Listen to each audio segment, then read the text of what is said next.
Welcome to today's talk session. My name is Deidre Moss, and I am the host of Can We Talk? I'm an educator, motivator, and a talk connoisseur.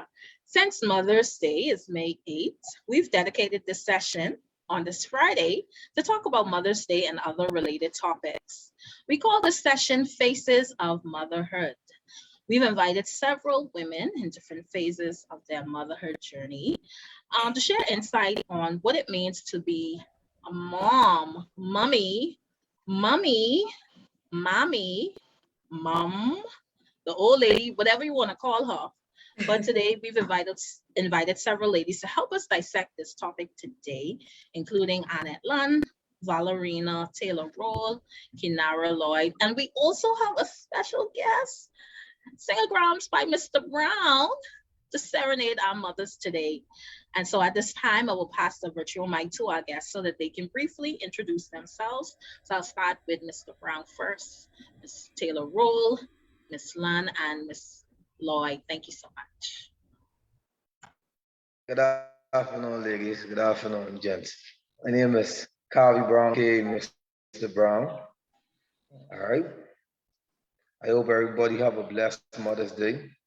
I hope God keep you all safe, all right? Like one thing I always say, there's nothing like a mother love. One thing I love about my mom, I got a big my mom, Carla Brown. She's go above and beyond. You understand? I sure everybody feel the same way about their mom. You feel what I'm saying? Because like one thing I love about mothers, they could have a little piece of candy, and if that candy got to split between 3 to 4 children, trust me, that's sharing. So big up all the mothers out there, right? Thank you. Well, I am Ballerina Taylor-Rolle, and I am a very proud mom of almost adult, a teenager, and I guess you would call a pre-teenager. And I'm also a stepmom to a woman, yes, I'm almost a mummy in love. Instead of saying mummy in law, I'm almost a mom in love. Hopefully this year, God's willing. Well, let me pick up my mom, Mrs. Addie Bell Curry. I love my mom so much. I always say, if I could be half as good as she is, I know I'm in the right direction. My mom is just priceless. Happy Mother's Day, Mommy. I love you. And also my mom in love in Exuma. Yes. Big up to Miss Annie Mae Taylor Jellin. Love you too. Hi, and good evening to all. My name is Annette Lunn. I am a mom, a stepmom, a grandmom. And also, before I go on, I'd like to say a big happy Mother's Day to my mom. She's listening as well, Emmeline Murray. She is the greatest mom ever. She has 6 children, and she's raised us just to be wonderful parents as we all grew up. And so I love her so much. And happy Mother's Day, Mom. And yes, I'm a mom. I have many phases of like Ms. Moss says, of motherhood. Being a mom of a person with a disability. And so I guess we'll talk more about that.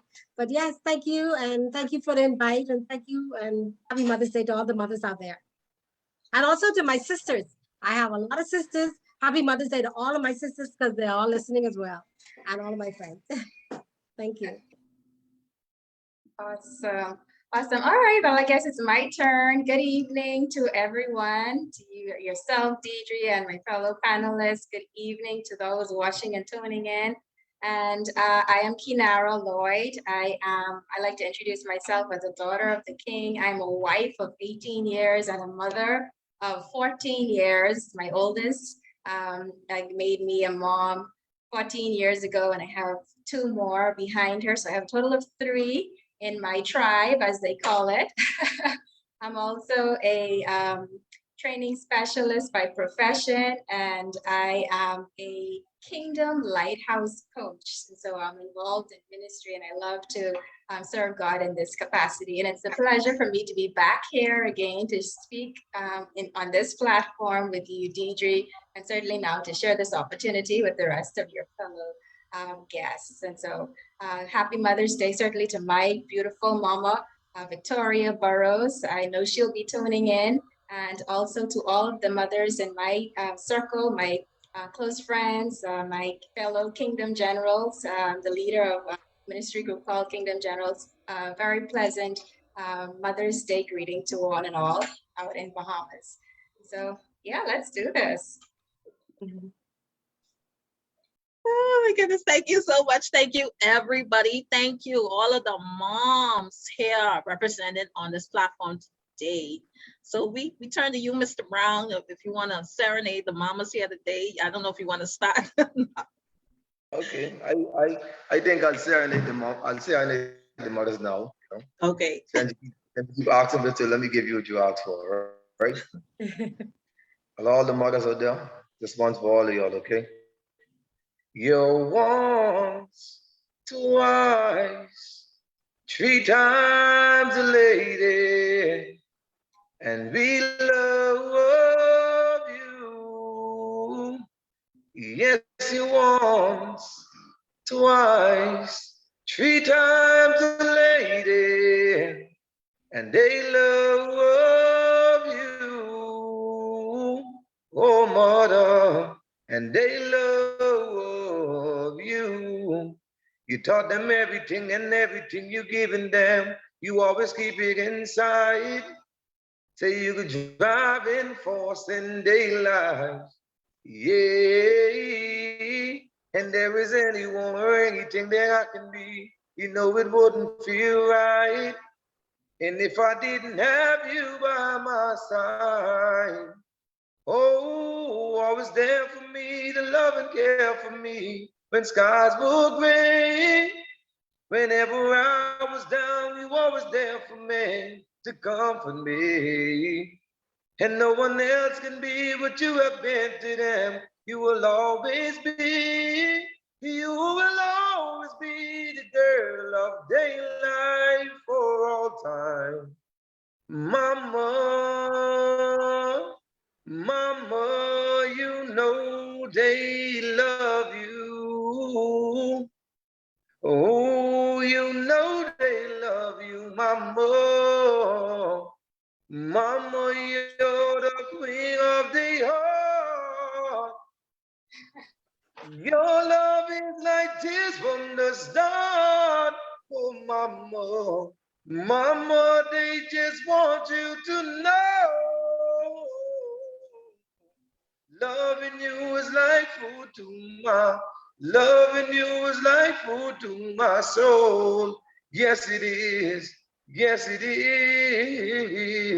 Yes, it is. Yes, it is. Yes, it is. Of all the mothers, all right? Oh, Thank you. Woo! I almost shed a tear. Listen, I almost shed a tear just now, Mr. Brown. Woo!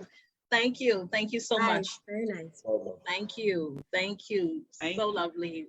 We're gonna come back to you one more time because I know you're busy, and I don't want to keep you here, for the full extent unless you want to stay.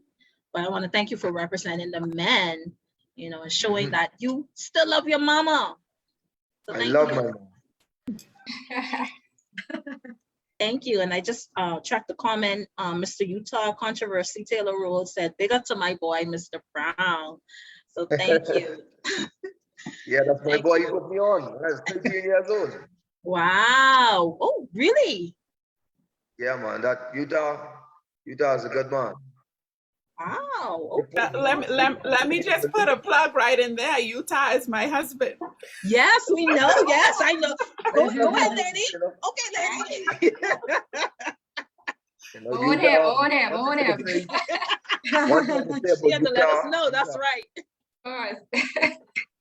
Utah is he's an awesome friend. He's an awesome mentor. I remember the first time when I first meet him, and I did not funds. Utah said, "Listen, I will shoot your video," and Utah keep his word and shoot my video all the way, and he believed in me.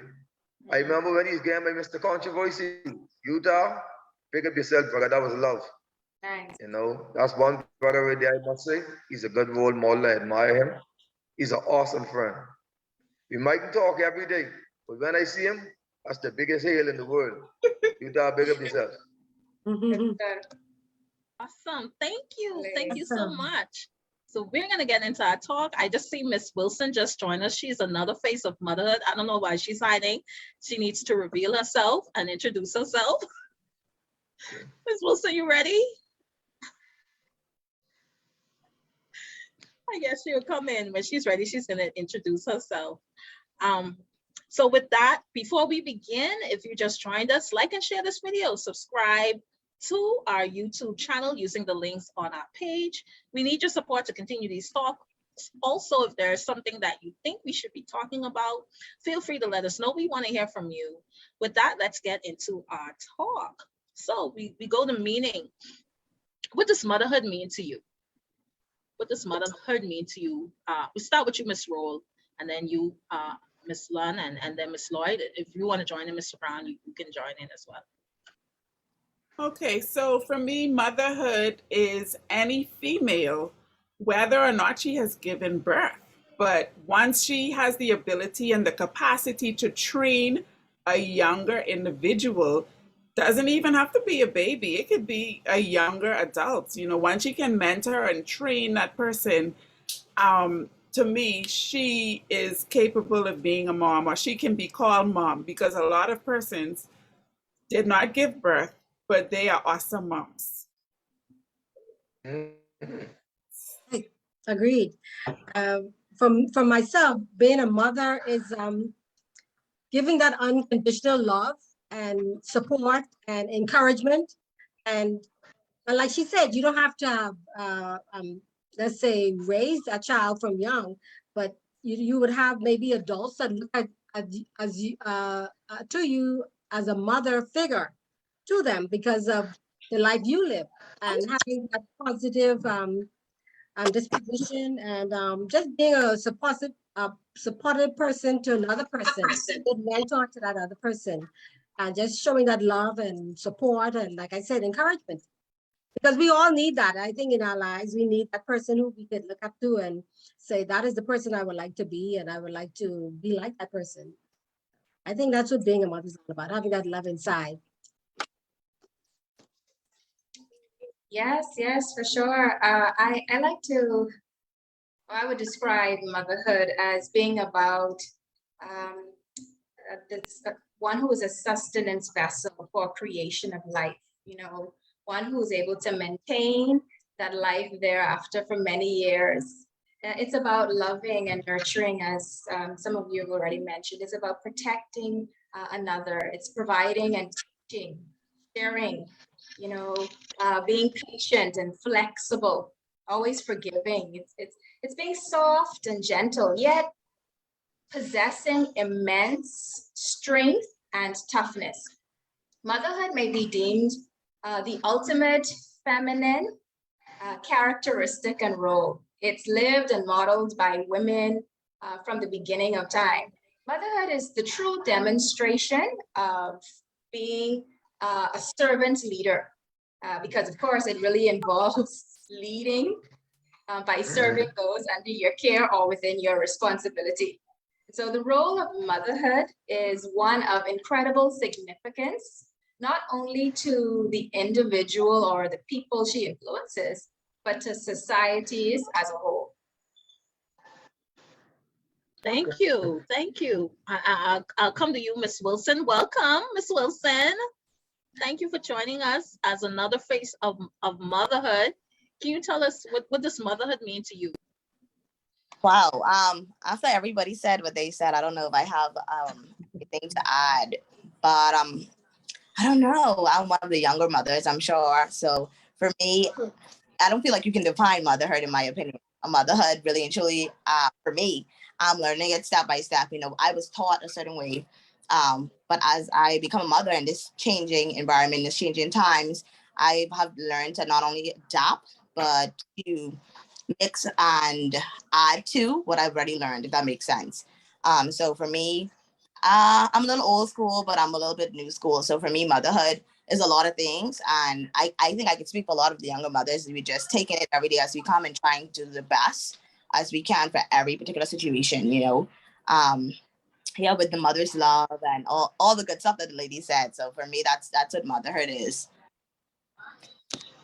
Thank you, Miss Wilson. And when you say younger mother, she's referring to the fact that she has a very, your child is young. She's She's only 8, but yeah. I'm one of the teen moms. I was a teen mom, so I've learned a lot of things. We pretty much, I honestly say we grew up together. So I was 19. So I'll be 20. She'll be 9. So we pretty much learned and did things as we grew together. So we're still learning. So little girl. Awesome. And I'm just grateful to have, different, having mothers from different facets of life. So it's always good to get those different perspectives. Mr. Brown, as a male, is there anything you would like to add to that? Or I mean, for me, I might not be a mother, but I'm a father. So I can speak on behalf of me. Like, I didn't have a father in my life when I grew up, you understand? But I can tell you one thing.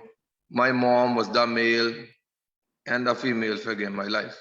So when I had my kids, like my son going to be 12, my daughter just turned 8. Like it came like easy to me because I mean, I didn't want them to grow up like how I grew up with a father. That scarred me for life. You understand? So I had to give them the things what I desired when I was a child. Like I don't know if you remember when they stopped like mommy and children day in school and daddy and children day. I could remember one time I asked my father, I said, everybody have their daddy and then the school, you can't come to school on one of them occasions. He told me, well, his daddy was in there, and that crushed like my heart. So I said, like, I promise when I grow up and I start having kids, I wouldn't do that. And from I had my kids, I was doing a good job. So me, I can speak on me. You just got to raise them in the right direction. You understand? You got to be in their life. You got to show them like, hey, listen, I'm here. You understand? Because not every child could be like that book smart, to be honest. But if you have a child like he good with the hands, support him. I feel like that's where some of us go wrong as parents.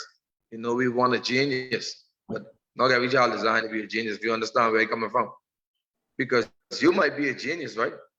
And I mightn't be as smart as you, but certain things I do, you might can't do. You understand where I'm coming from?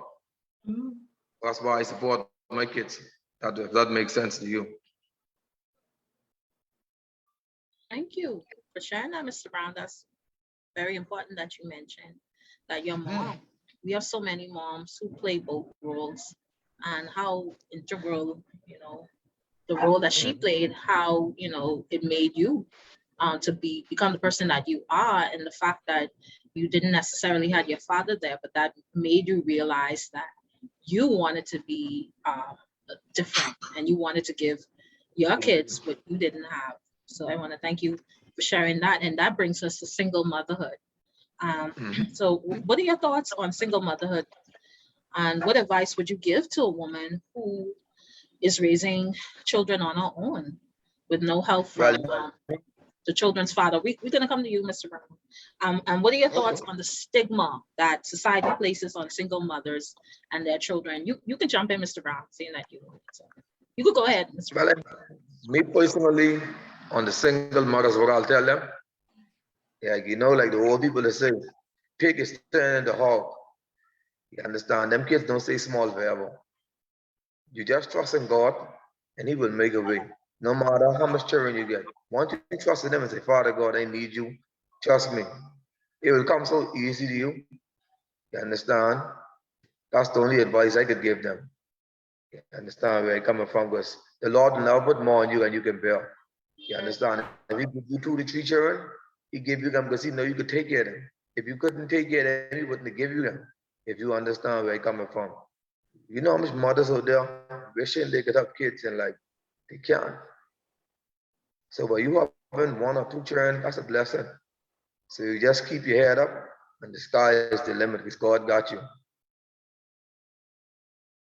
Awesome. Thank you, Mr. Brown, for giving us that male perspective. Thank you. Anybody else do you have any other commentary on single motherhood? Your thoughts on that and the stigma that society places on single mothers? Anybody else? Well, okay, sorry. I think the modern society, it's almost like almost a norm for the modern people. Like maybe about say 25 or so years ago, it was taboo. But I think in this day and time, people almost, it's like they're used to it.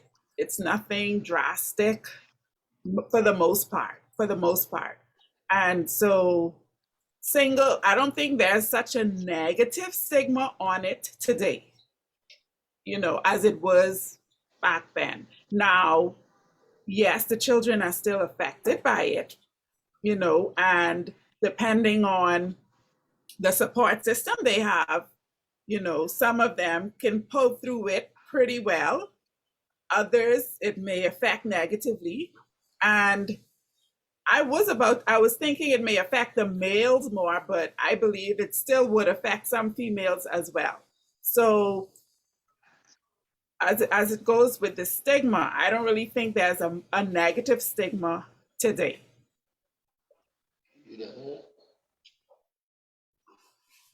Thank you, Ms. Robinson. You wanted to comment?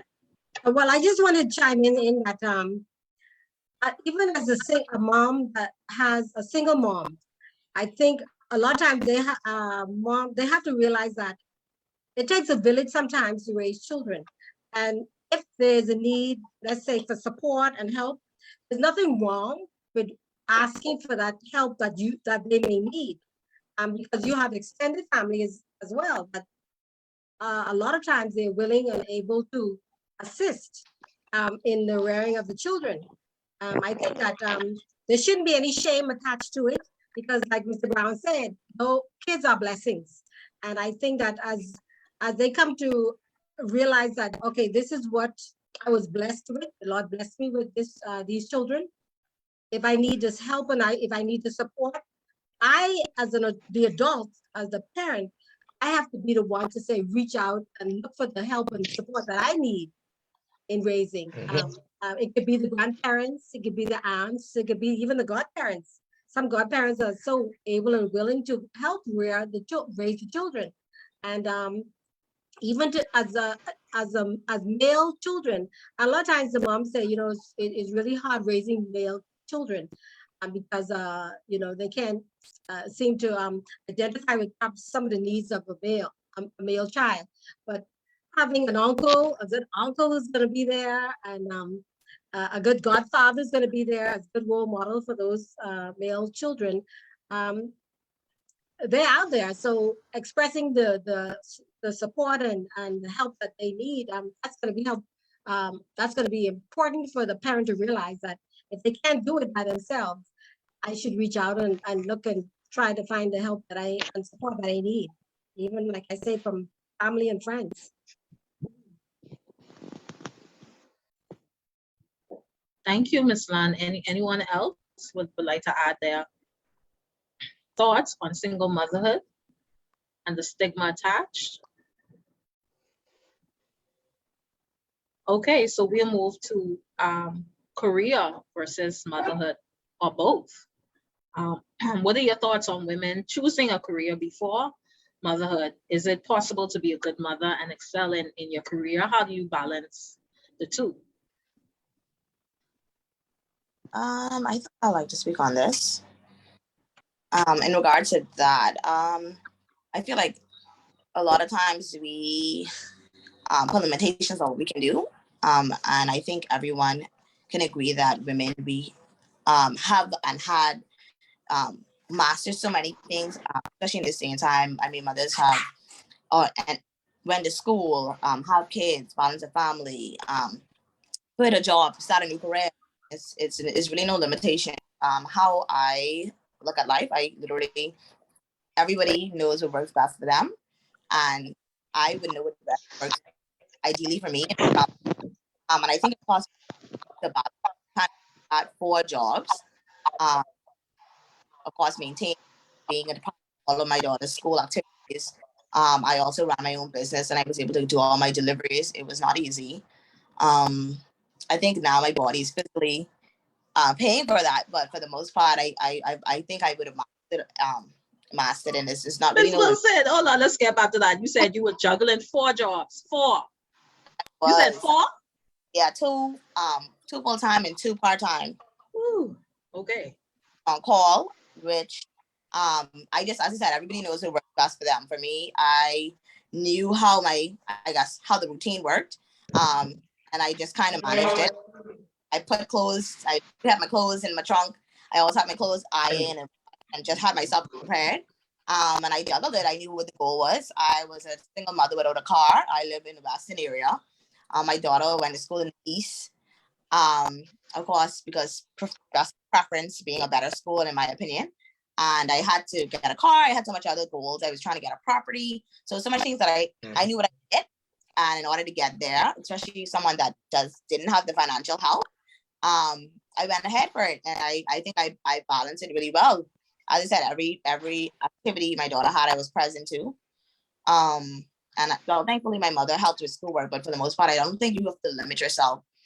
And I don't think you should, everybody, as I said, everybody knows what works for them. So I think when it comes down to motherhood and as that you want to do, you work on what you want as the adult, as the parent.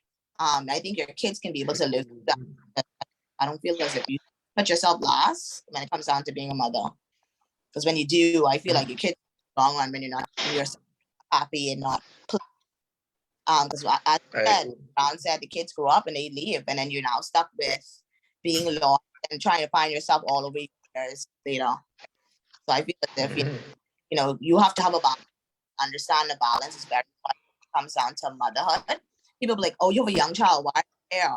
Oh, hey." And I think the stigma that they put on it, they feel as if because you're a mother, you must now sustain from a lot of things. If making you happy is getting your hair down, nails done, you go ahead and you do that.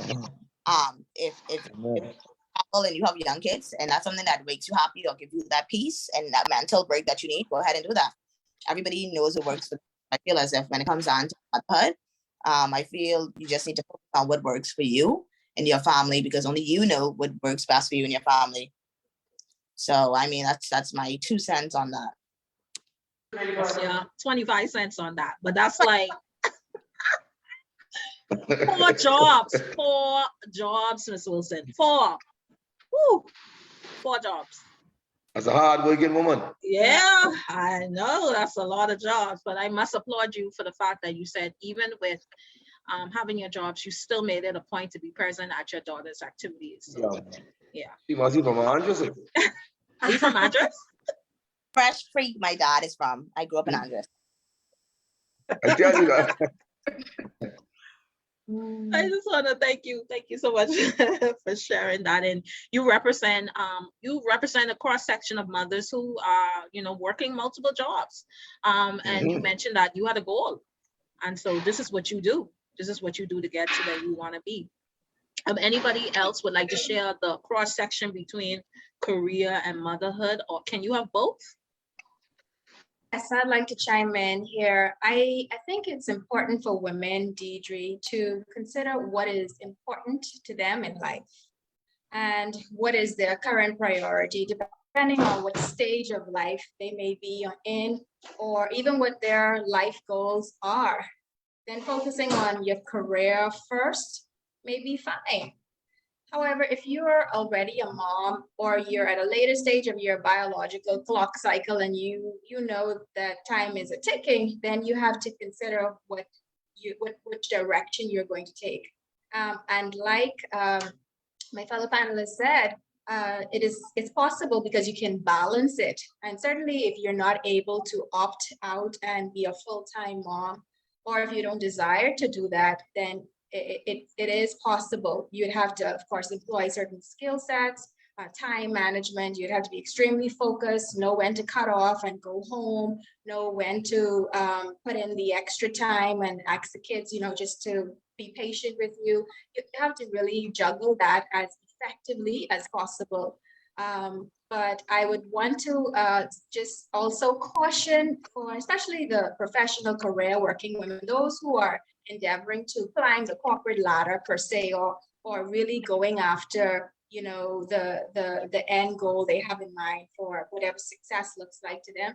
It is to ensure that you remember that that role, that position that you have, it is just that. It's an employment role, and at the end of the day, if you are not there any longer, they are ready and prepared to post the position and bring in the new incumbent. Your children, on the other hand, grow up very quickly.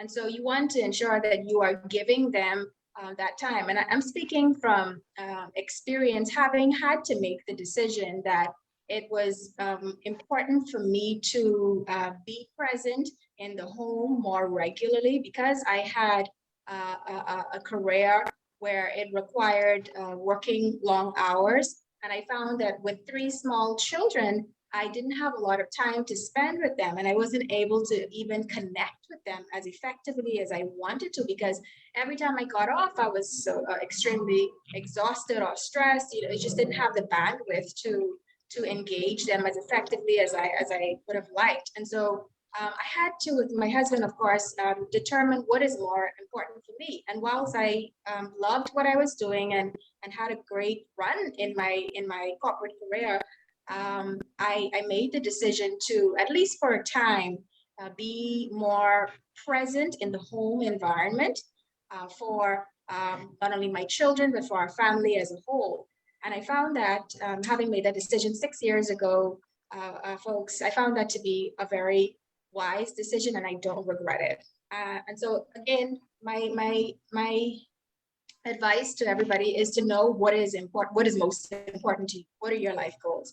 And it just so happened that during this time, being fulfilled in doing that, I was able to also launch out into a business of my own, and I worked that on my own time. And so I'm not feeling pressured to, you know, have a 9 to 5 and bring in the bacon, so to speak, at the expense of my children and their development and our relationship.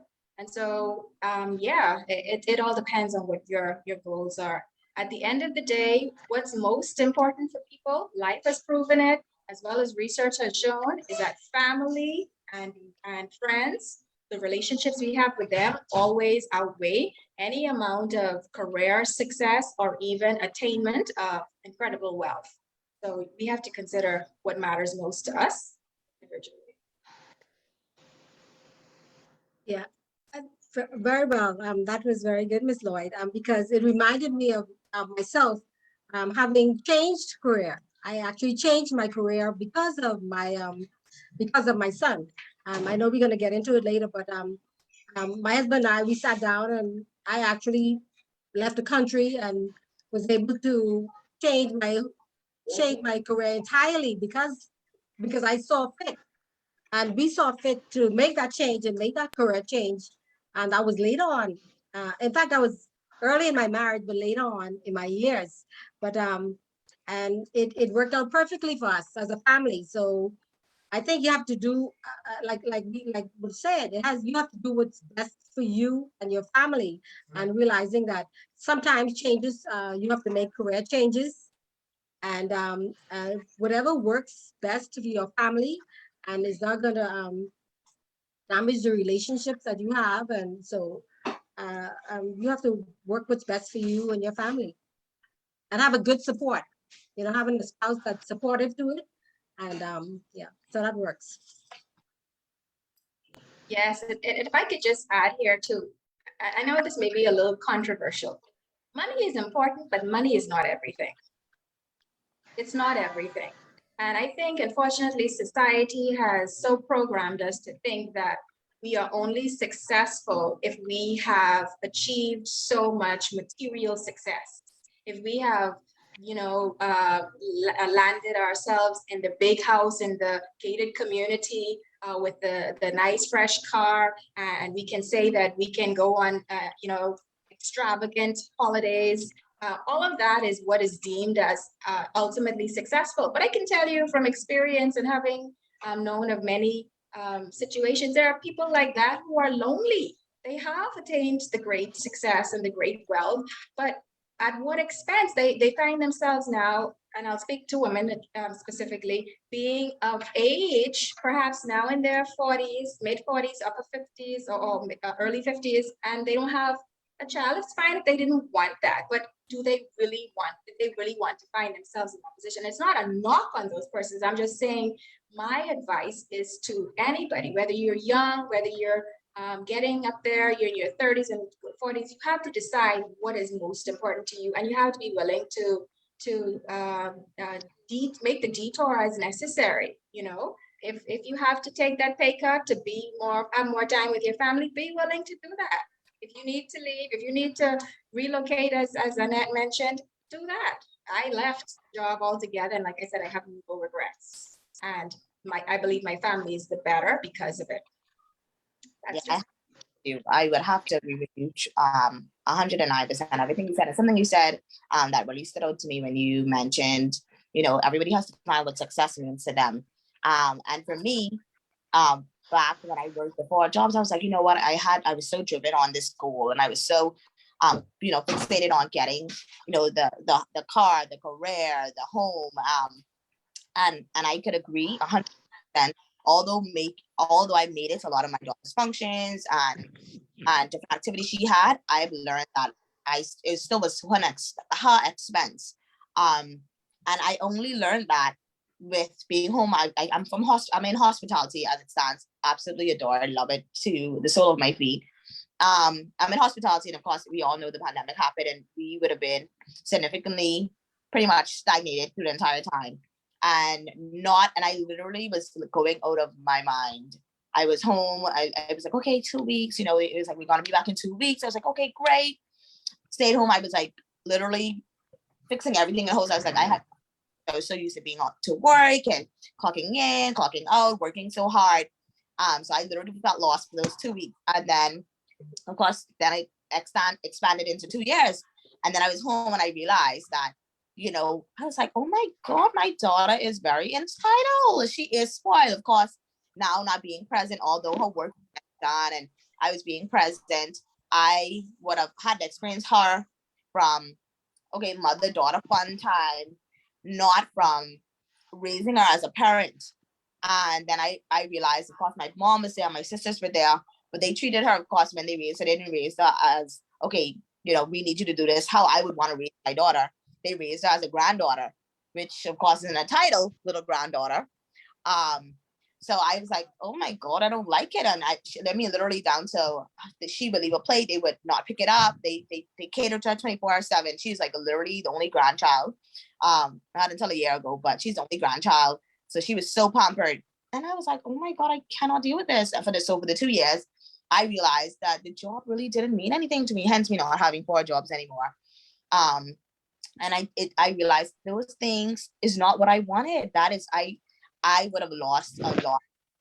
Although I gained financially quite a bit, and I was able to go on extravagant trips, and my daughter went up what I would deem as a really great school and all these good stuff. It was like, it really wasn't worth me not seeing her grow. Now we have a really great relationship after the 2 years being home. I mean, down to if a boy likes in school, she tells me all the drama and going on in the school I know about. Everything happened in her life. She calls me at work when I am and let me know what's going on. We have a tighter bond, and I realize, the job isn't what I want. So for those 2 years, I decided to take my personal time now, and I'm running a business, working on getting it sustainable to the point where I can now leave that job and be able to cater more to, of course, my daughter and myself, because I found that is more important to me than the financial things that I was going for. Although those things were that I would have, in my mind, I thought made sense, because I know I wanted to have this life for my child that I kind of saw I didn't have, but had, because I know what it is to have all. My dad's an attractor, of course, we all know how those jobs are. And then I know what it is to have nothing. So I was like, you know what? I'm going to be the parent that gives her it all. And I realized that is not what life is about. That's not what I want for my family. And I want it better for her. So myself as well as her, we're running our business now, and I'm working on both us to be a little bit more sustainable. Whereas by the time she's 18, she's gonna be the billionaire that I'm gonna hit the billion. She's gonna hit the million. One of us gonna hit it first. We have to decide. But I've learned that I want to be able to be flexible. I loved waking up, working 2 hours, and then going home with my. But yeah, I to round it all up, I could 100% agree. Everybody needs to learn what success is to them, one, and two. When it's all said and done, it's nothing like a relationship. It's nothing like a bond. It's nothing like a sisterhood. It's nothing. Those are way more, and I feel like those things outstand the financials. And as you said, a lot of people are home and lonely, and I have family members that know have huge careers, and I mean, just battling depression, so much different things. So, I would have to agree with you 100%. You couldn't say it any better, so I could agree. So, guys, listen and take.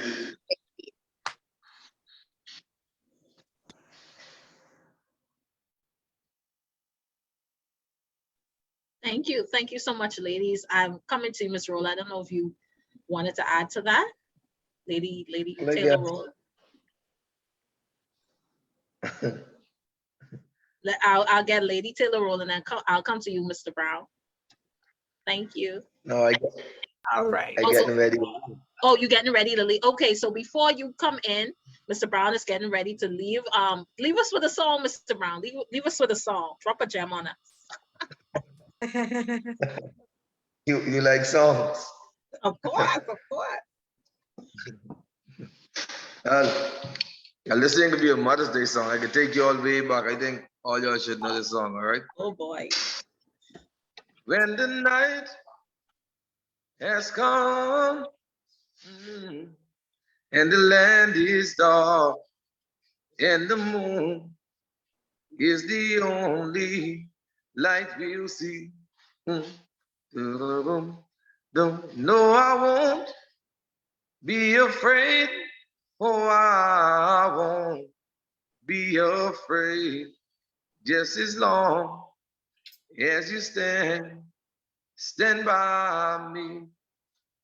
Oh, darling, darling, stand by me. Whoa, stand by me. Whoa, stand by me. Stand by me. Y'all supposed to sing that one with me, man. Y'all be blessed.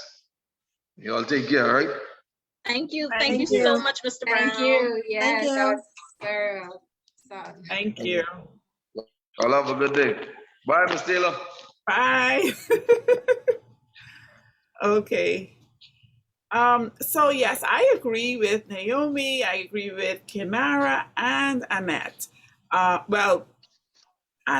Yes, I agree with all of you. But pretty much the wrap up for me is to each its own. When you're choosing motherhood versus career, to each its own, yes.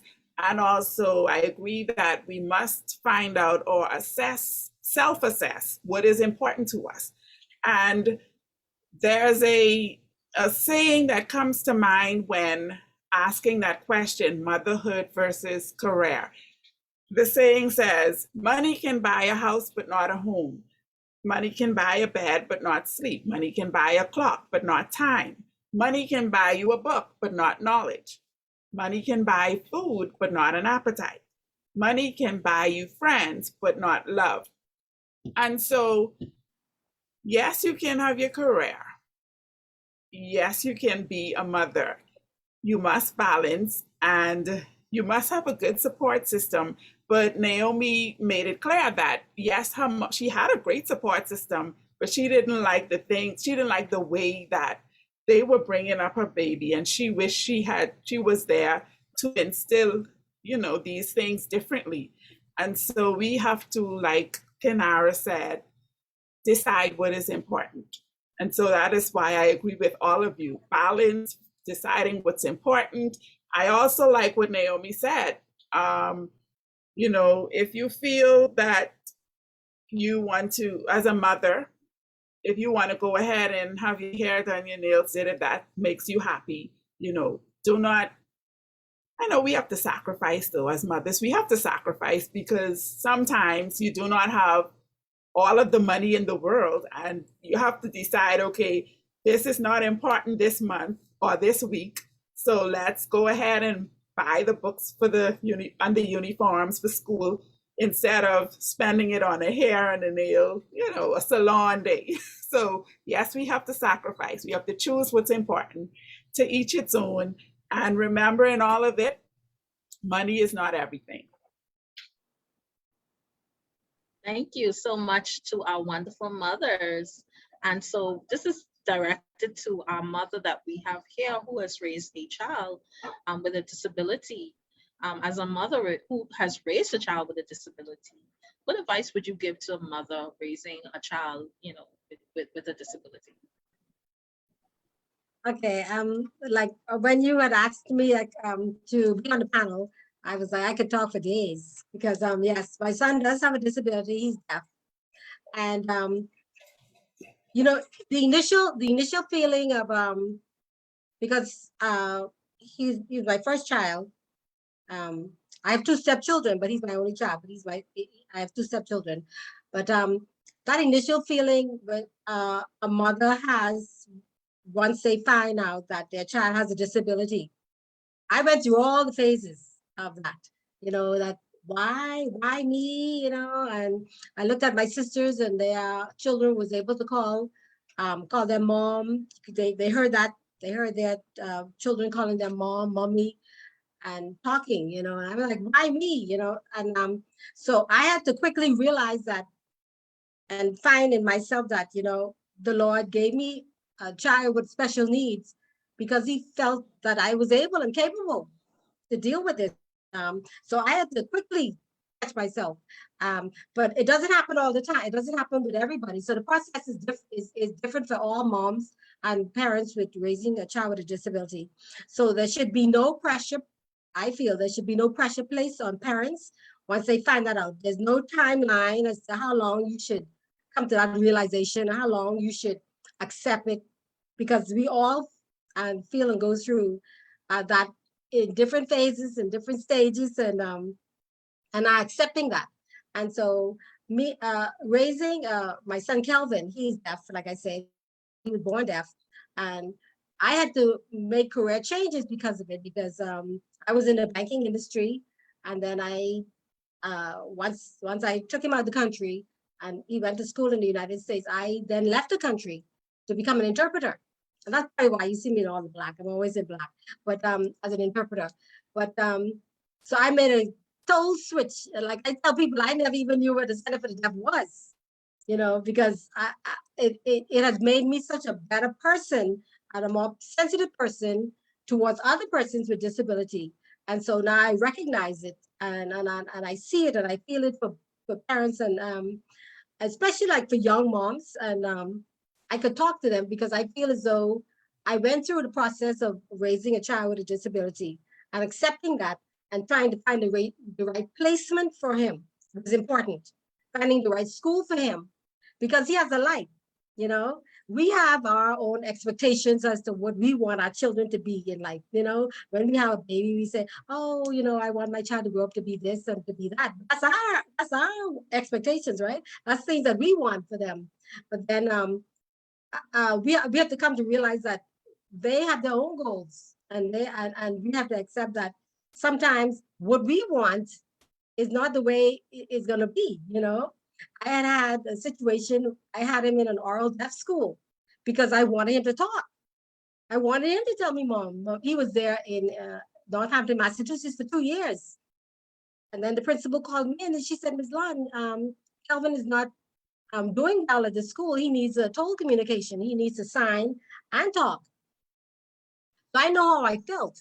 I know how I felt at the time in her office, and she sat me down and she talked to me and she said, "It's not working." But I'm saying, why? I want him to talk. I want Kelvin to talk. And but it didn't. And so then she talked to me, and I had to come to realize that, okay, she must know being a professional, what would be the right thing for him. And then placing him in an environment that he would be totally grow up and learn and be educated. So then she found a school in Cincinnati, Ohio, where I moved him to, which was toll communication. So he learned to sign, and he just excelled from there. Then he became the most valuable player on the basketball team. He did well in soccer, he did well in education, and that was the right placement for him. And so it was like you may feel that disappointment initially, like I felt. I mean, I was even on the board at Clark School for the Deaf in those teachers saw me more often than they saw the parent in states. How often I used to be in Massachusetts. But then I had to come to realize that, you know, Kelvin couldn't manage oral education. He had to go into toll communication, where he had to learn sign, and then he went out to college. So he went out to college, and now he's 30. I know 31 now, but and he has a daughter, and she's a coda, what they call a child of a deaf adult, because both her parents are deaf, and so it has changed my life, and it's changed, and it's a blessing. It is a blessing because it has put me in a position to I've changed careers, so now I'm an interpreter. um, I have that sensitivity and that passion for persons with disability, advocate, um, and it has just opened a whole new world for me, and I've met new persons that I've never ever thought I could meet. I have my degree in banking and finance, and then I now an interpreter, so I was able to meet persons in that industry. And so, I think once we come to that realization that this person is who the Lord blessed us with, and then we move forward with it, and it's about them. It's not about us anymore. It's about them and raising them to be independent, strong persons in the community, and having goals of their own. He's a teacher. He teaches physical education at Gavin Times in the autism unit, and also at the Center for the Deaf. So, I look at him as a blessing to me. You know, I didn't see that initially because I had my own thoughts as to what I thought me being a mother would be. And it just brought joy to my life. And so, yeah, so I can speak to mothers, especially young mothers who has who recently found out that they have a child with disability, to never give up, never give up. Just continue to search, research, try to find the best placement for your child, and then the Lord helps. The Lord helps, and the Lord guides, and the Lord sustains you, and you find that peace. So yeah, Thank so it has you. been a blessing. Awesome. Thank you so much, Miss Lunn. And thank you for sharing that, and yes, the sensitivity that you said you develop. I mean, for me, I personally, so I took a sign language class with you, and I personally see a sensitivity, and also witnessing your son and his daughter and their communication. I'm like, so it's awesome. It's awesome, and seeing and how he was able to teach her, Yes. And it's just awesome. Awesome Thank you. stuff. Mhm. So thank you so much for sharing. And you talk about the fact that you can now look back and give advice to young mothers, coming up. And I think for most of you, you either are at your kids are either a teenager or adult stage. So I just wanted to ask you any advice you think you can give to mothers who are raising babies or toddlers. Any advice you would like to share or give to them?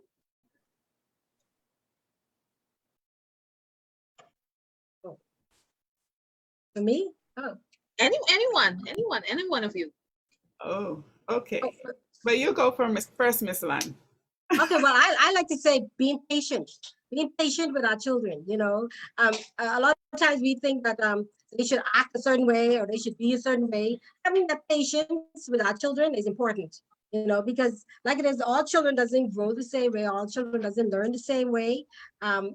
Being patient and being supported in their goals and their aspirations in life, and being a good role model to them. Because like I always say, children are going to be watching, and they're like sponge. So a lot of times the good and the bad they get. They're not only going to get all the good things that we do, they're also going to get the bad things. If they see us do bad, they mirror that. And so it's important as parents to be mindful of that. things you say around your children, things you allow your children to witness. Be mindful that they are little sponges, and they may be quiet sitting in the corner there, but guess what? They watching, and they could hear you, and they just what they're just waiting to then mirror that action and that bad word you may just say slip out. Sometimes it does happen, but just be always mindful that, especially around children, we should always try to watch ourselves, and try to be a good role model for our children. It's hard sometimes, but being patient with them and be supportive with our children. Yes, and I would like to add that while I do not have or haven't raised a disabled child, I myself grew up with it's not a disability, but it's an abnormal feature. Me, I've grown up with an abnormal feature, and that's why I wrote my book.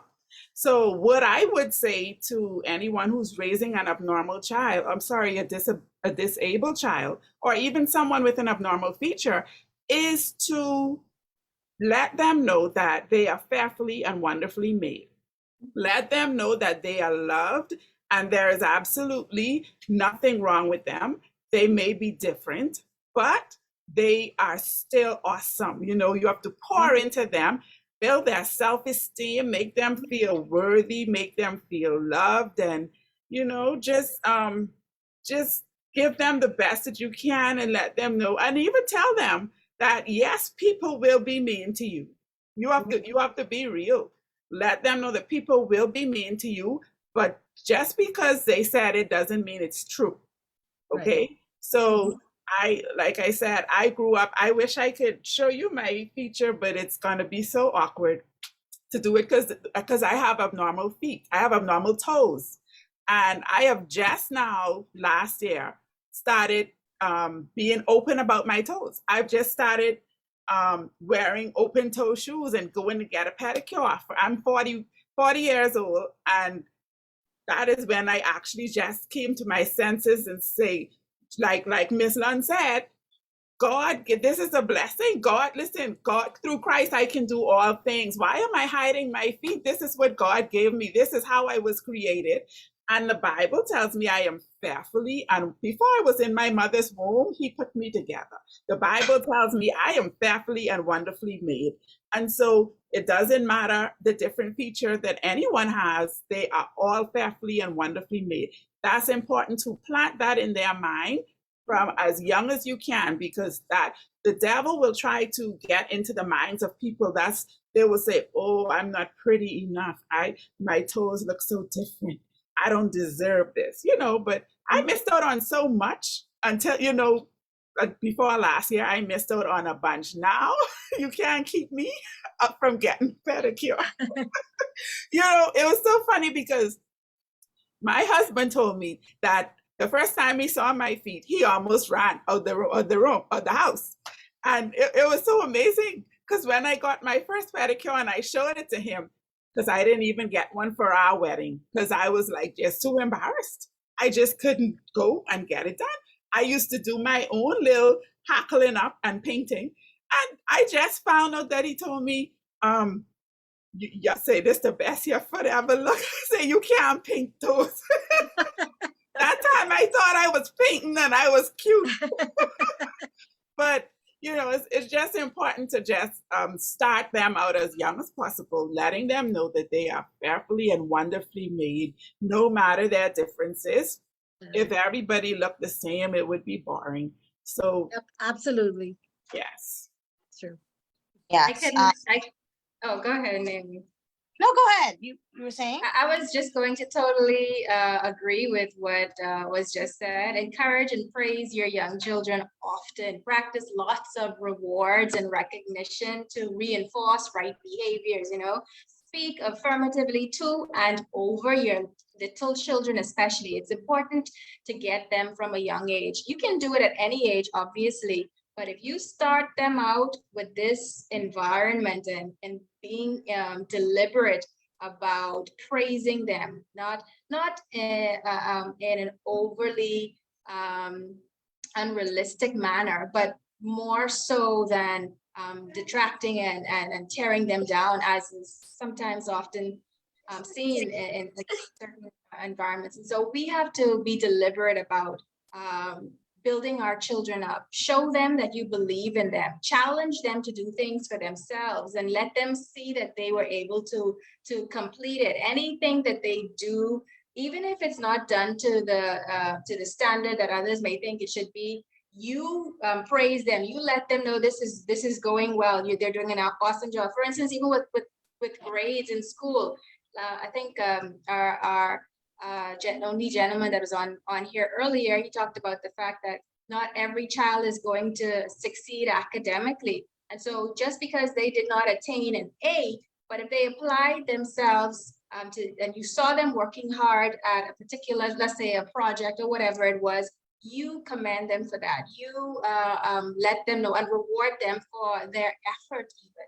All right. And so that, I think, is so important. And when it comes to correction, always correct in love. Let them know that you are disciplining them or you are correcting them because you love them, and not only associated with negativity or with anger or frustration. All of this, as was mentioned already, builds self-confidence and esteem. So that's all I would say I would add on that. What? Oh, can you hear me?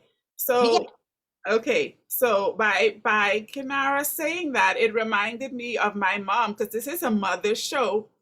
Thank God for my mommy.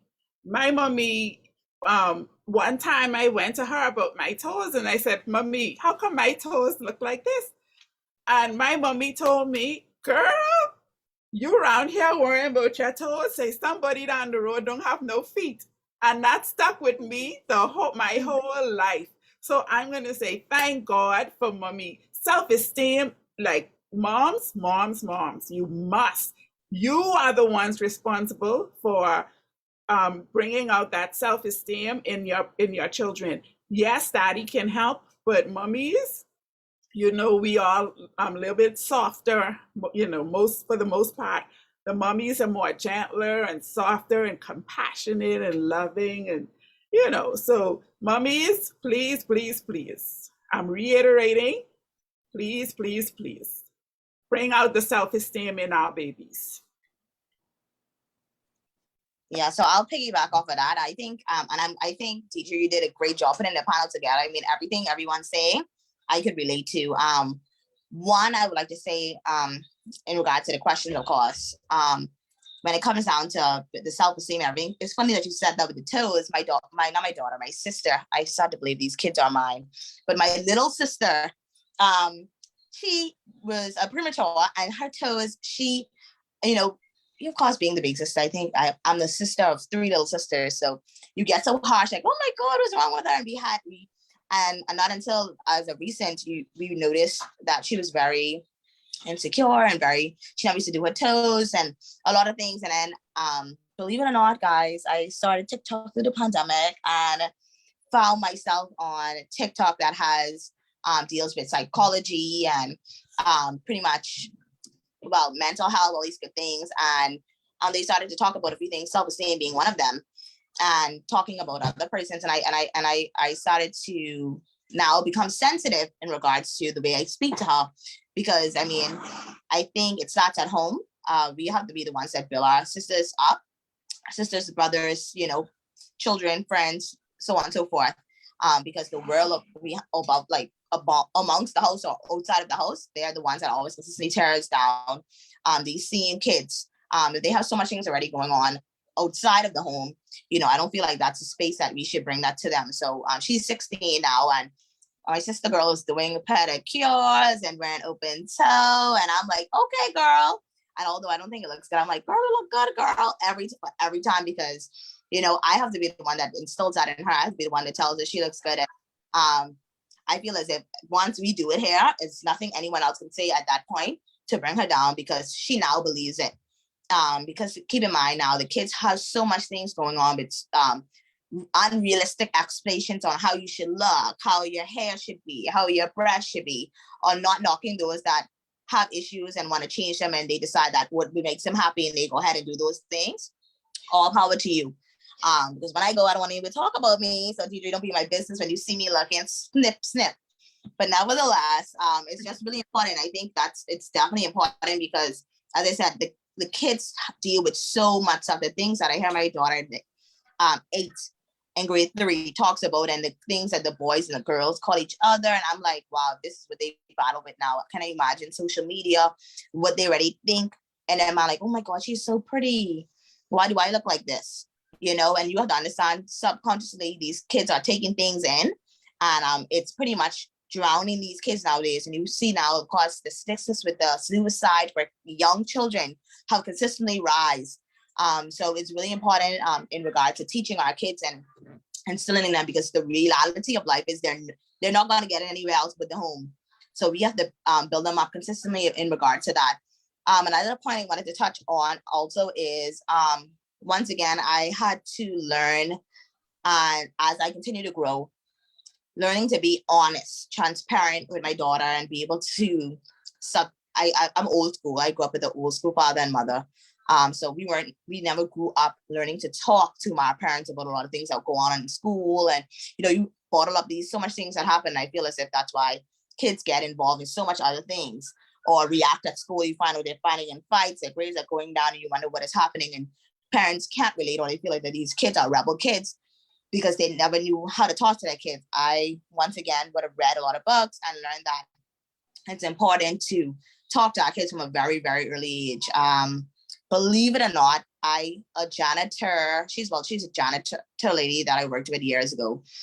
Sometimes when she taught me, she told me, oh, my daughter, I said, you're really down today. What's happening? She said, oh, my daughter just lost her virginity. I was like, oh, okay. Well, how did you find out? She was like, she told me, and I said, oh, okay.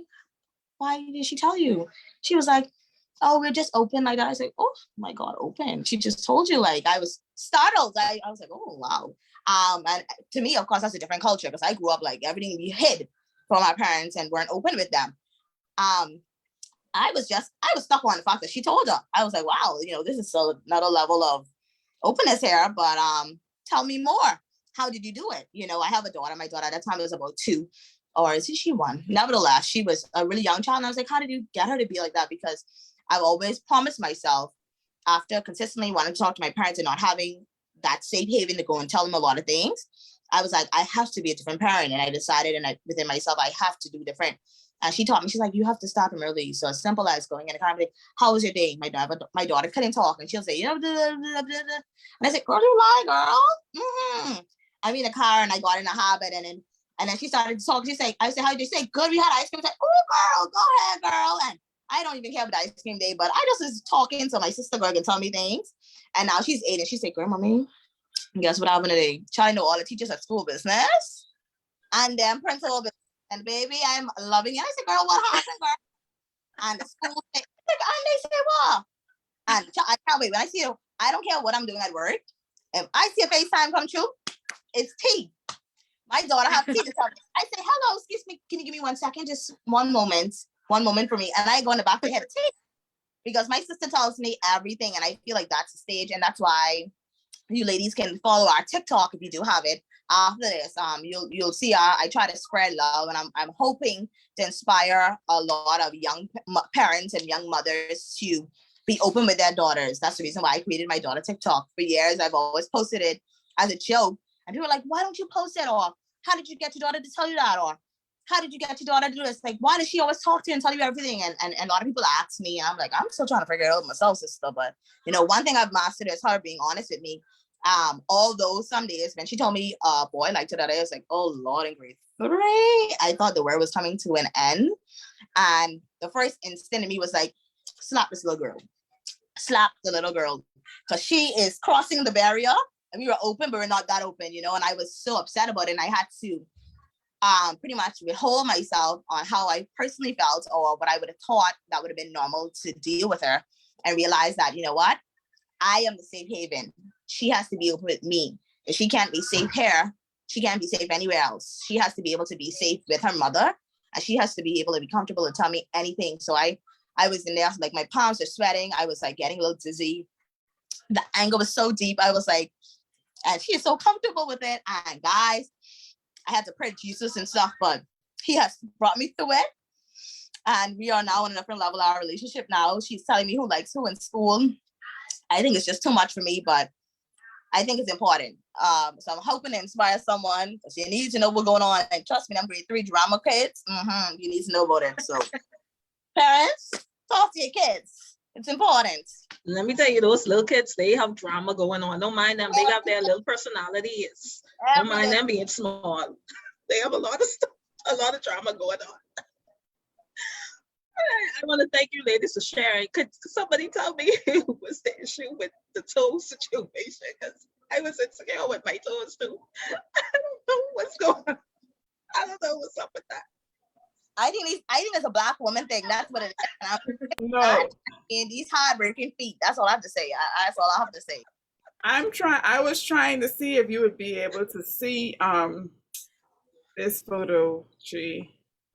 I have on shoes. I actually went. This is my first time. I don't know if you would be able to see. That's your first time wearing open toe? This is, yeah.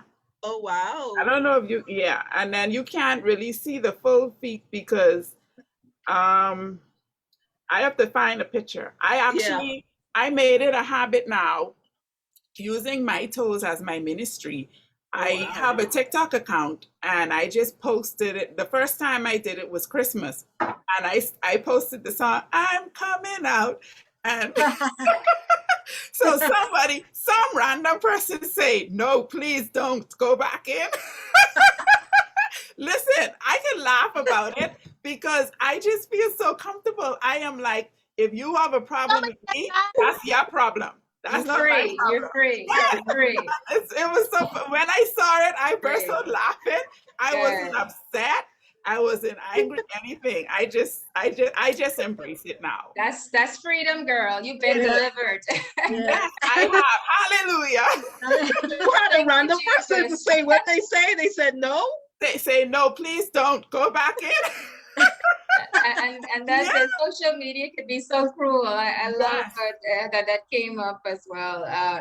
We have to protect our kids from the dangers of social media, and depending on what age they're at, monitor it very closely.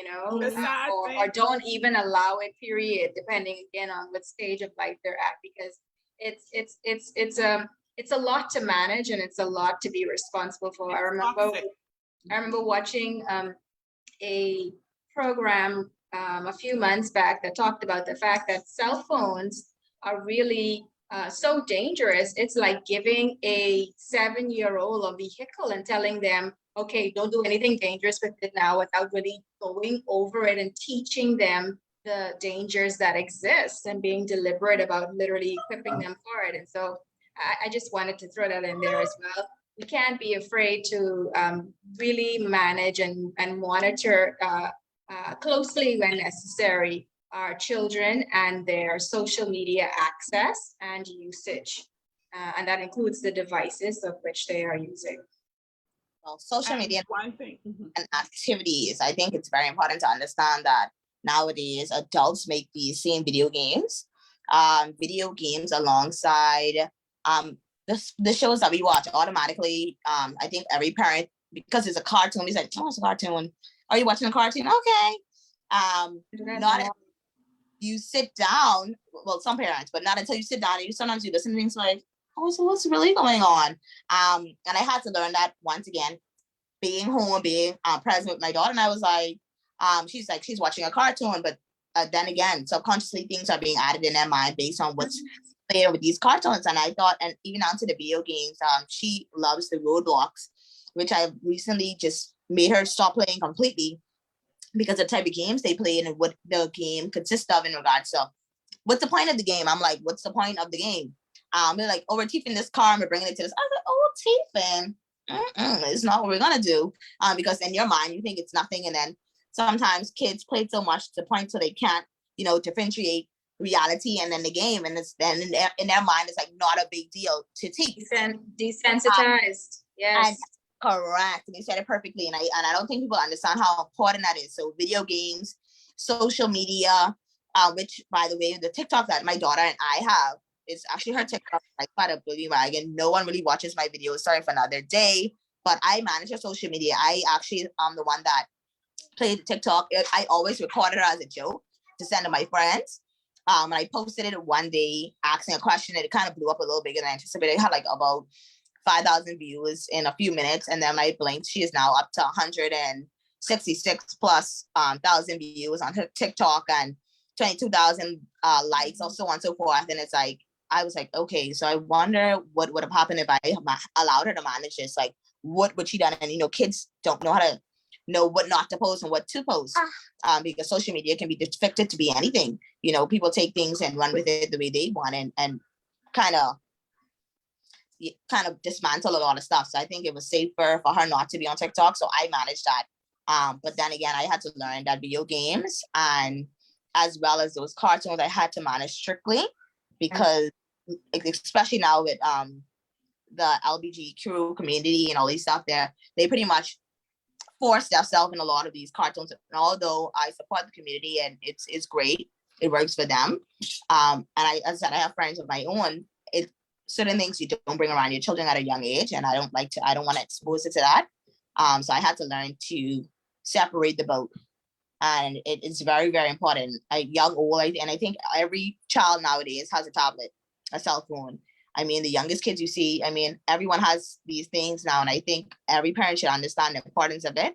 Once you lose your kids, it's very hard to get them back. So it's very, very important to take a little bit more time, just a few more minutes out of a day, instead of getting frustrated as a parent. I know it can be overwhelming, especially for single mothers, to be overwhelmed. You just have to be able to say, you know what? I have to put more time in my child. Let me get up and let me see what she's doing in the next room on that tablet. Let me see what's going on. It's very those things. I always tell people practice make perfect, because I was not. I'm like, girl, get that tablet. I said, why are you talking? Get the tablet.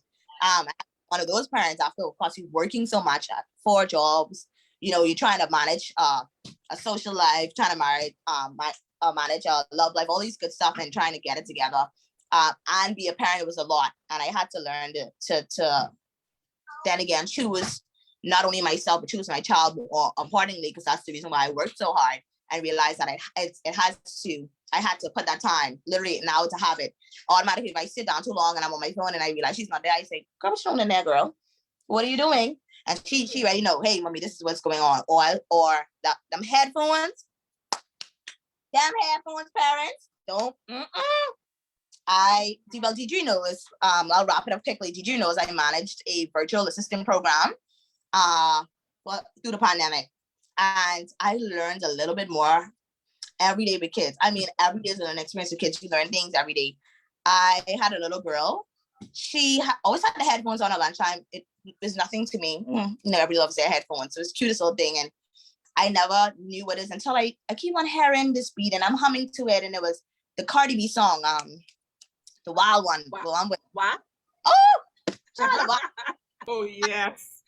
Mind you, I'm on my phone. It's lunchtime, so the kids are doing their own thing. I'm scrolling on my phone, and I'm hearing the tone of it, and I'm there, and I humming too, right?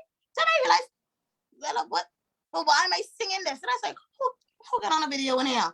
So I look, and I said, and I get up, I started to look. She's so into this video and she's watching the video, uncensored curse words, and she had the headphones, and I just was like, okay. So I realized she was underneath the table with her back turned, and I finally said, hey, what are you doing? And she shuffled and she showed me the screen. It was a cartoon on YouTube. I said, no, man, someone's listening to this. This is what she had. She had the headphones in. She had 2 YouTubes up. When I came, she switched it off and showed me the cartoon. All along, she had the WAP video up on the next screen. That was the last shot. Let's swing me, folks. I am expert at this now. I know every screen to open.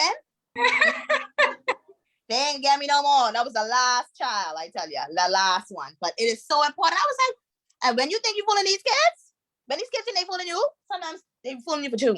I thought I was smart and nice. Like, They got strategies. They got strategies. Are so high tech. A little boy, he literally was doing a spelling test. Why the little boy put on the caption? Every time the teacher said the word spelled automatically on the screen, he wrote it down. Oh, wow. Oh my goodness. We have to step up our games. These kids are genius. We thought we were adults and we knew it all. No, we don't. These kids are way advanced times 10, and they are tricksters.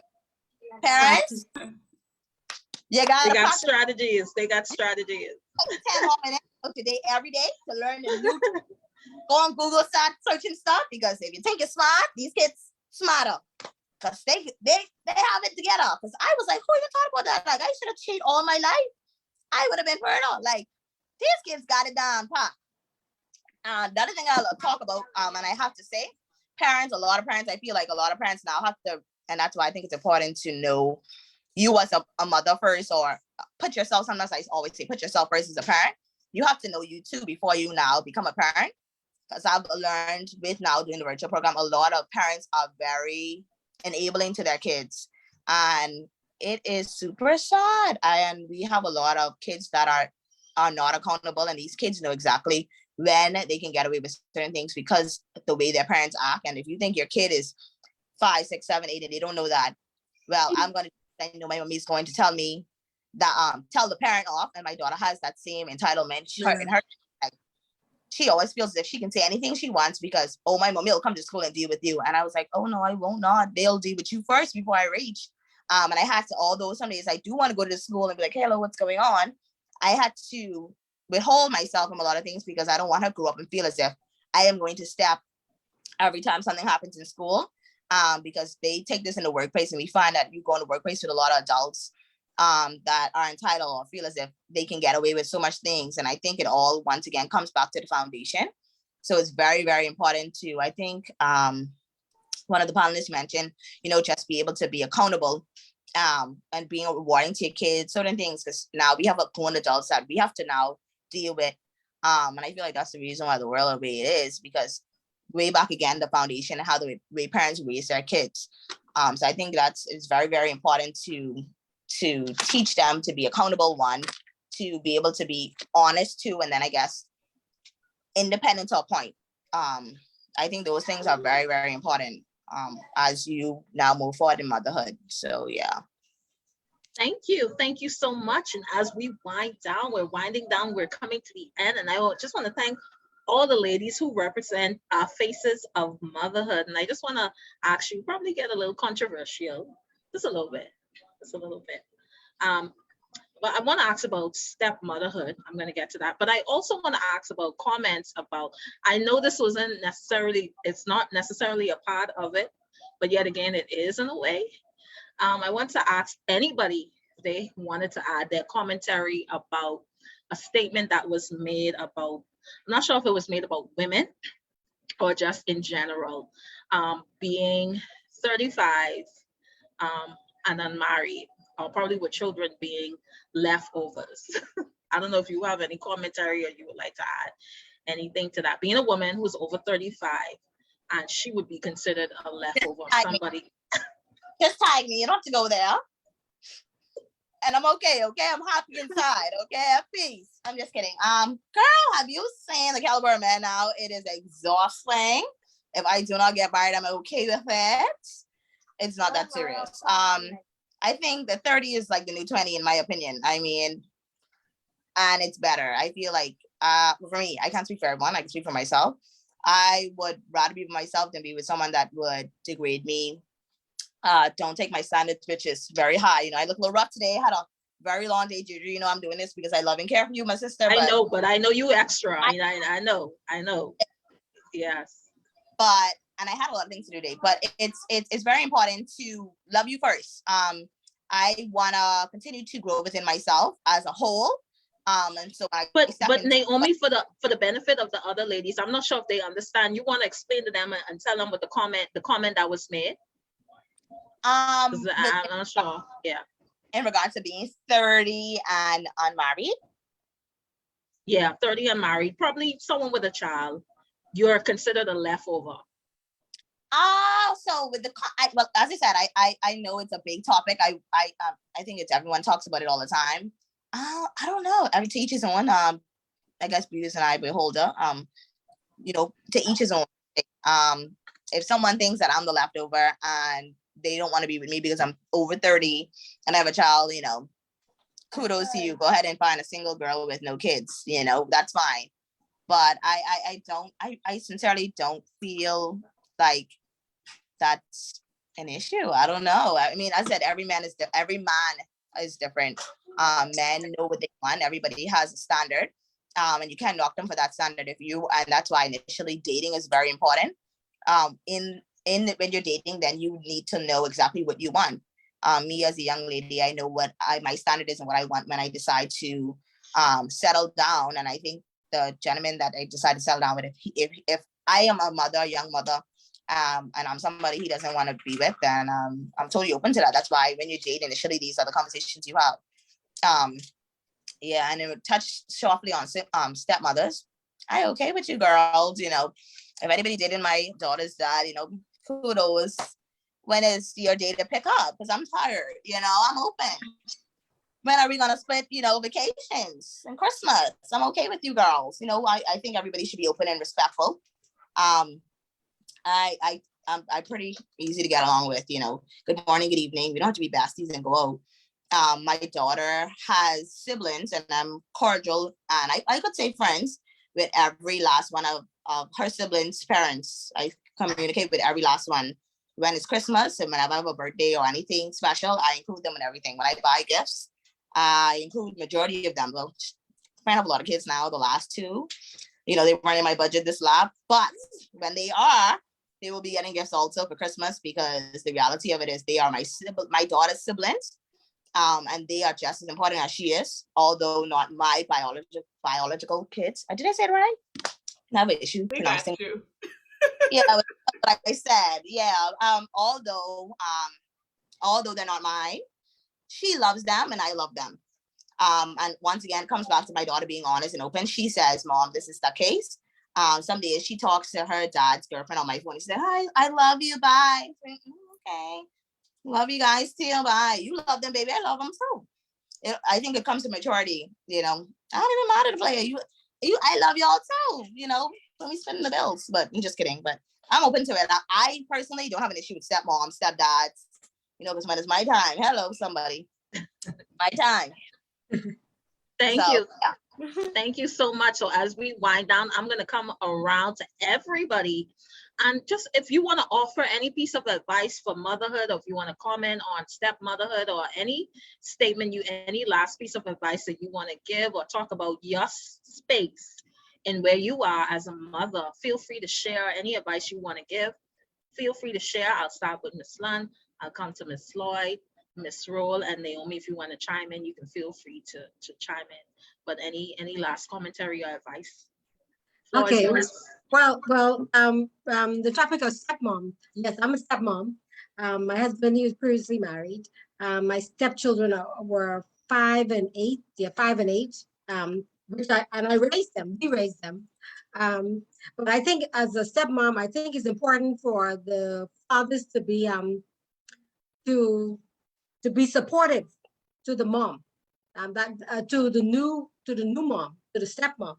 I mean, I'm not saying they're not gonna go calling you mom because my stepchildren call me Auntie Net.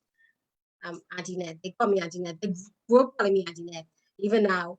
But it's important for your spouse because you could be a stepdad, you could be a stepmom. It's important for the other spouse to give you support and give you some respect as a rearer of the children, and be supportive to you.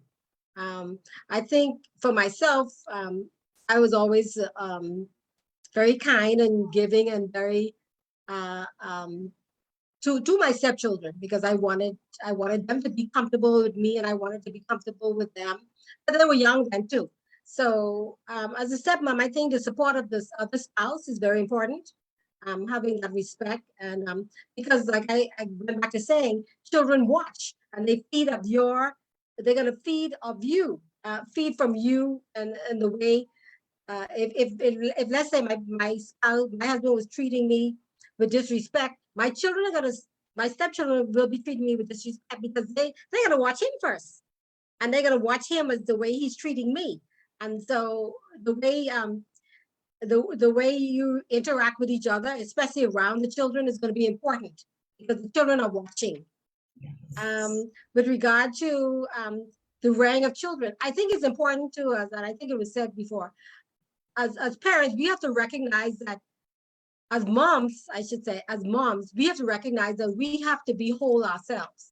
Because a lot of times we tend to give ourselves so much, like the stewardess said on the plane, you have to put your mask on first because you won't be able to survive trying to save somebody else. So you have to be whole and you have to have peace and have enough in you to give. And if you don't have it to give, then if you don't have it, what are you going to give? If you don't have that self of your own worth in yourself, you can't give that worth to somebody else because a child knows better. You can't tell that child one thing and then they watching you do something else. And then if you don't feel like confidence in yourself, that child can look at you and say, well, oh, mommy don't feel confident, so why should I even feel like I'm confident and I'm all that if my mom ain't feeling all that? So it's important for us mom to recognize that we have to have that wholeness in ourselves in order to give out to others.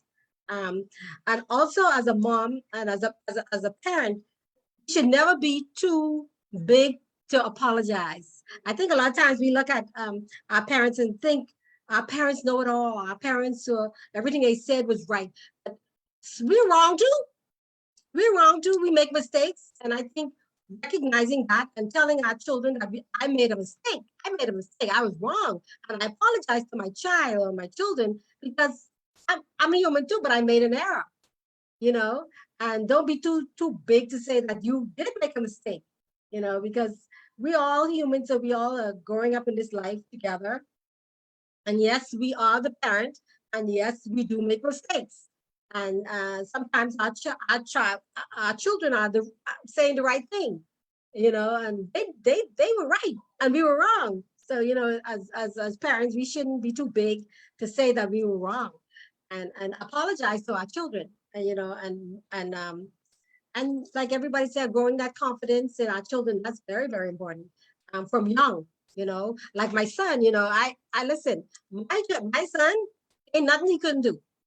Ain't nothing he couldn't do, and ain't nothing he can be, because that's how I saw him. I saw him as equal to any other child, and he was never disadvantaged from anything, because listen, his mom ain't gonna let that happen.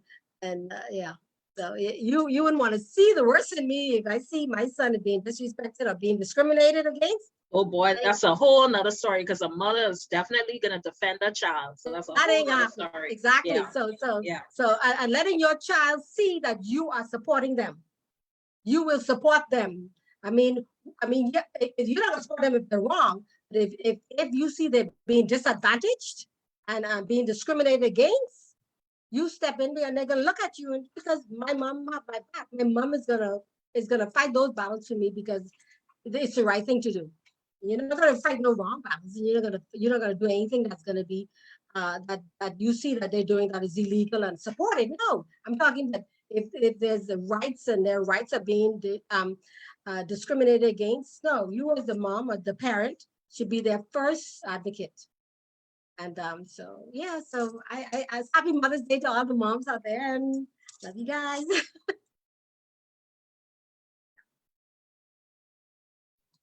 Awesome. Well said, Ms. Lunn.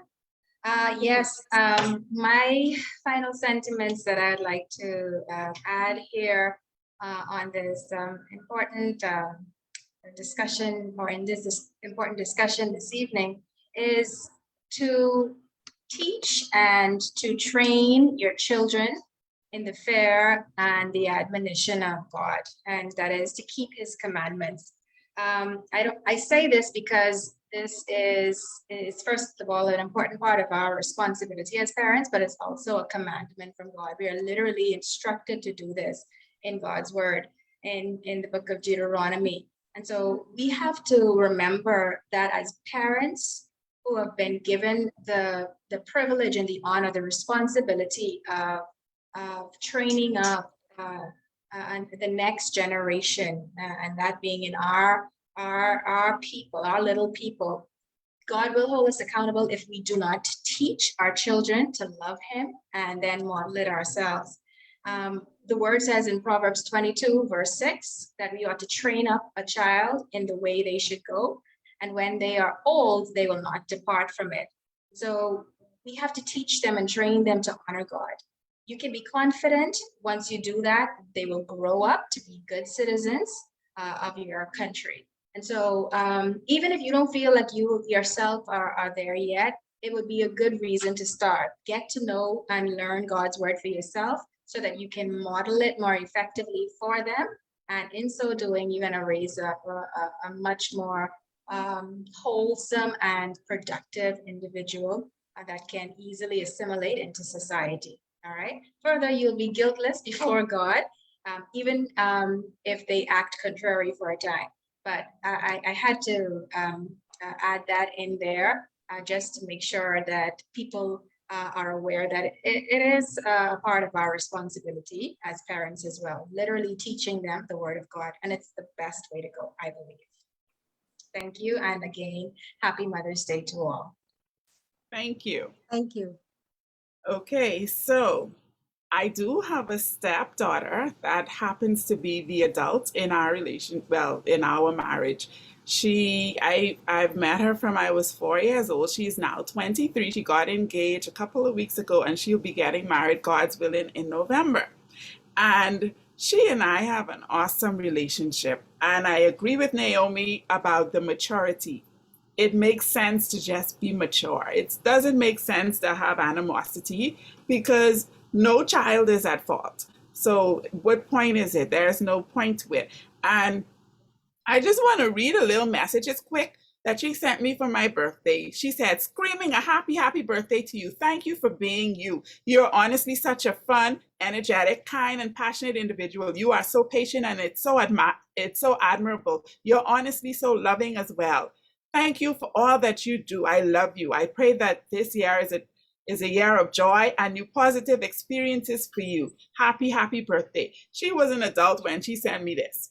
I didn't ask her for this. Like she just, this is what she sent me. And of course I was so touched and I sent her a bunch of crying faces because I had no idea she felt that way. I mean, everything we do, if we have in family photos, I am sending her a message and I'm saying, because she doesn't live with us, I'm saying we have in family photos and this the color we wearing, you know, and sometimes we would buy her, if we want like everybody exactly alike, we would buy her outfit or, you know, her shirt or whatever it is to make sure she is involved.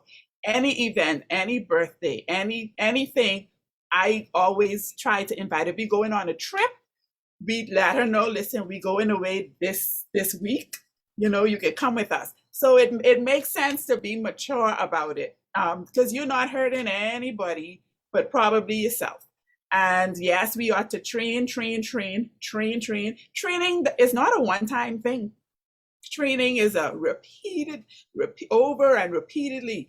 You can't just get tired and weary. If they did it wrong today, you got to say, okay, let's try it again. And you got to keep doing it until they get it. And one more thing I wanted to say was, goodness, don't do that to me. Don't leave me now. I had one more point I wanted to make.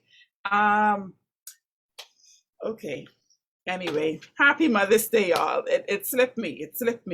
If it comes back, I'll see if I could sneak it in.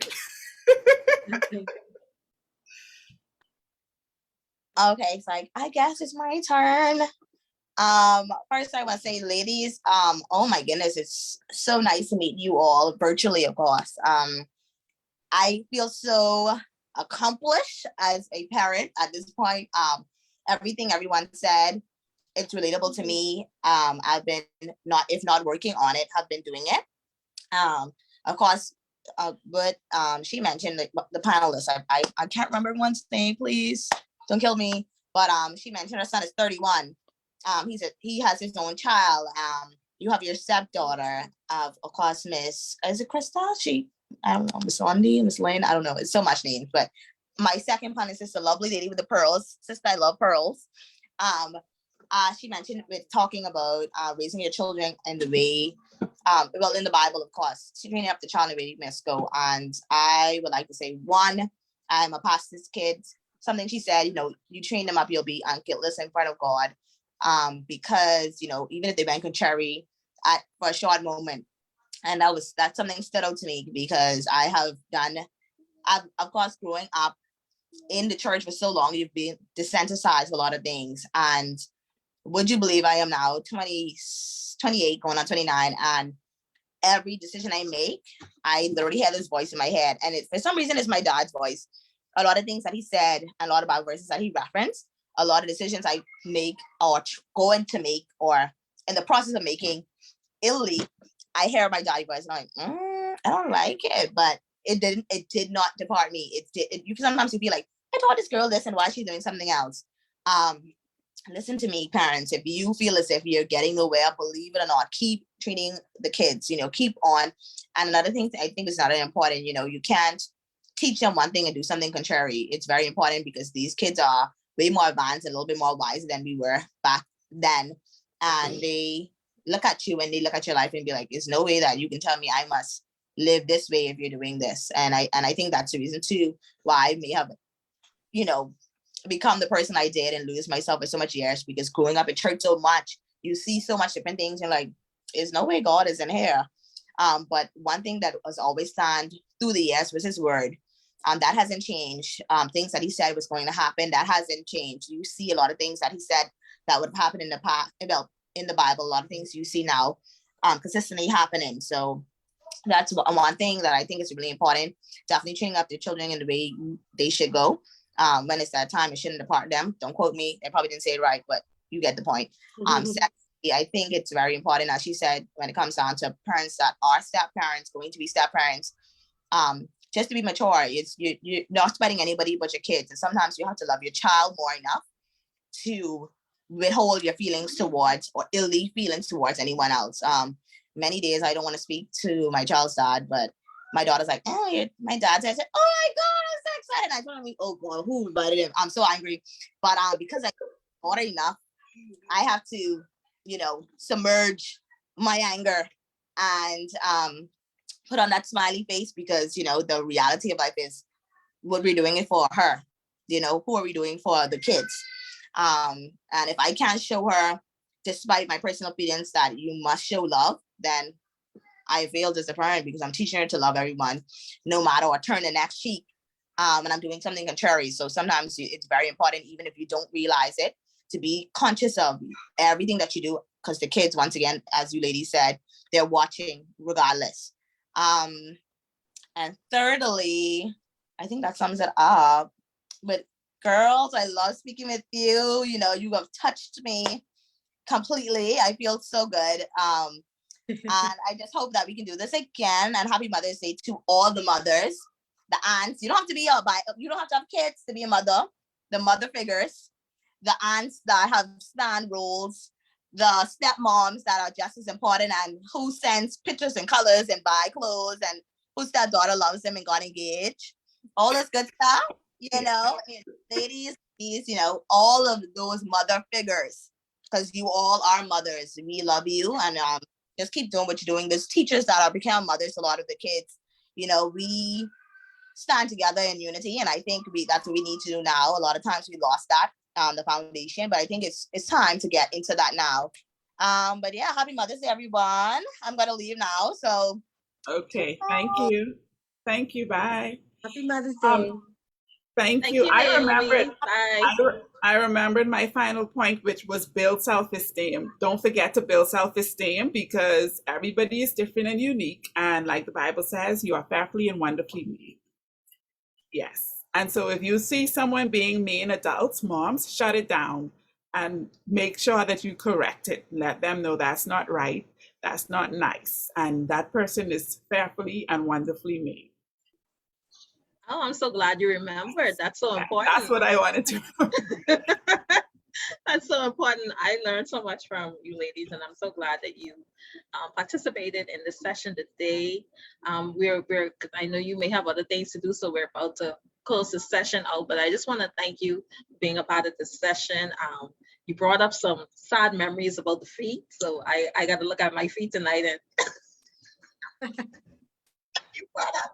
I found it's in the book. It's in the book. I have a picture for you. Oh my goodness. There it is. Okay. Ooh, yeah. Yes. Yeah, I understand. Yeah. And you see what it says to the bottom? It says, It feels good to be free. yes. Yes. You should put a ring on that.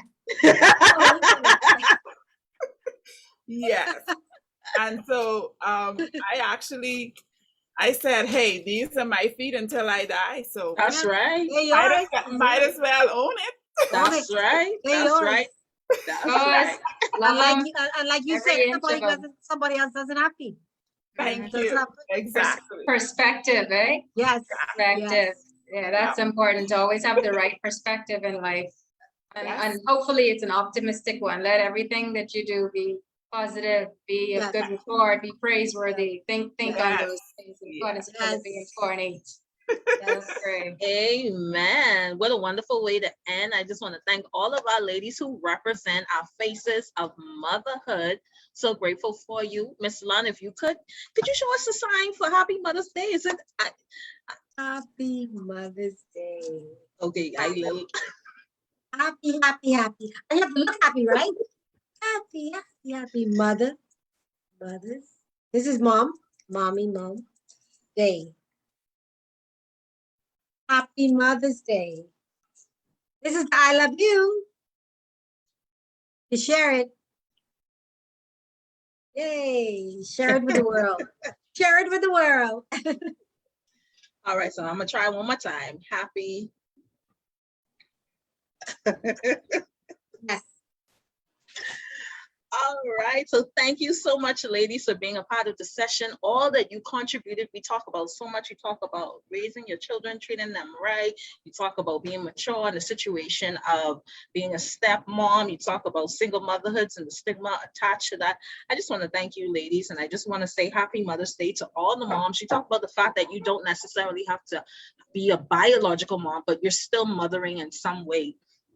And so I just want to thank you, everyone, for all that you would have added to the session today and making it what it is. And also want to thank Mr. Brown for what he added as well. He had to leave early. I want to thank him for being a part of this session. So with that, we've come to the end of our talk. Thank you for listening in. I would like to thank all of our guests for listening in. I would like to thank our viewers. Like our page for future notifications of upcoming talks. Comment under this video. Let us know your thoughts and let us know what you want us to talk about. You can also subscribe to our YouTube channel, Can We Talk? Follow us on Instagram, Twitter, using the addresses provided on our page. And remember, let's think, talk, do. Happy Mother's Day.